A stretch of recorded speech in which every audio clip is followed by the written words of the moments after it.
Saan nga ba nagugat ang gulo sa pagitan ng Israel at Iran? Matagal nang nakikitang banta ng Israel ang Iran. Una, suportado ng Iran ang mga militanteng grupo sa paligid ng Israel.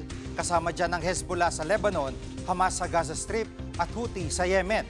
Pangalawa, meron ding advanced missile capabilities ang Iran at posible pang makabuo ng nuclear weapons. Sa panig naman ng Iran, malaking banta ang Amerika at Israel dahil posibleng pabagsakin ng mga ito ang mahigit 4 na dekada ng Islamic Republic ng Iran. Bilang pangontra, nagkaroon ng missile ang Iran.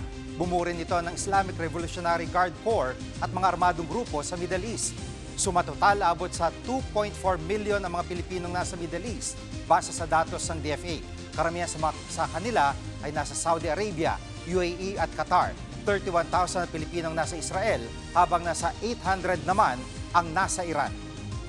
Mga kapatid, Jig Manikad po, pagdating sa mahalagang balita sa loob at labas ng bansa, dapat una sa lahat, mag-follow at mag-subscribe na sa social media pages ng News 5.